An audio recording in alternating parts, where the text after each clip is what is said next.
COVID-19 telah mengalami perubahan dalam hal tropisme dan sifat virusnya. Sifat virus yang dapat mengenali dan dapat menempel pada permukaan sel jaringan disebut dengan sifat tropisme virus.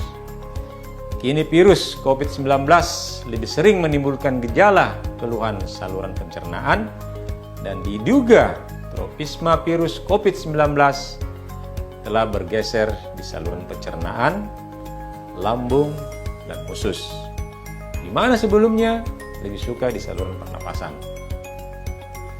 Dan yang menarik dari perubahan sifat virus corona COVID-19 adalah lebih menyukai pH asam.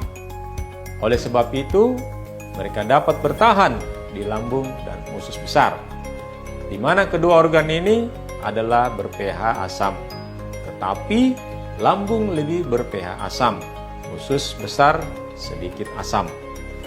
Berdasarkan kedua sifat ini, maka ada beberapa tips yang dapat dilakukan. Yang pertama adalah istirahat total. Mau minum probiotik Fit-O segalon pun tidak akan menolong Anda, karena ketika Anda banyak bergerak, maka peristaltik usus juga akan makin meningkat. Itu sebabnya mengapa orang sembelit itu solusinya adalah olahraga, karena dapat mendorong BAB menjadi lancar. Maka jika Anda banyak bergerak, tidak mau istirahat, tidak mau bed rest, maka itu akan mendorong virus mendapat asupan lebih banyak oksigen dan mendorong bereplikasi lebih banyak. Tips kedua, konsumsi makanan yang lembut dan halus seperti bubur, agar usus tidak banyak bergerak.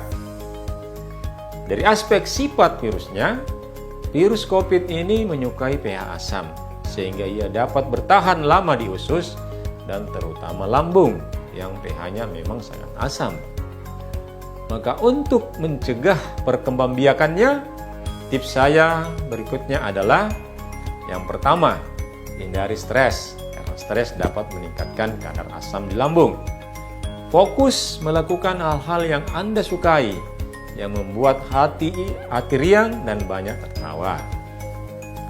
Yang kedua, hindari dahulu makanan yang digoreng dan berprotein tinggi, karena makanan ini menyebabkan saluran pencernaan bekerja lebih berat dan lama, akan mengundang lebih banyak oksigen dan pencernaan tidak bisa beristirahat. Yang ketiga, jika lambung tidak kosong tapi tidak perlu makan berlebihan,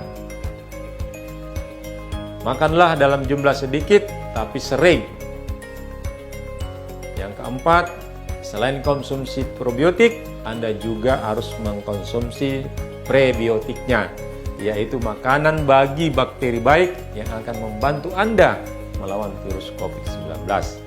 Prebiotik adalah buah dan sayur-sayuran, pisang dan brokoli adalah makanan favorit bakteri. Demikian tips dan penjelasan dari saya. Semoga dapat dipahami dan saya doakan semoga Anda lekas pulih kembali.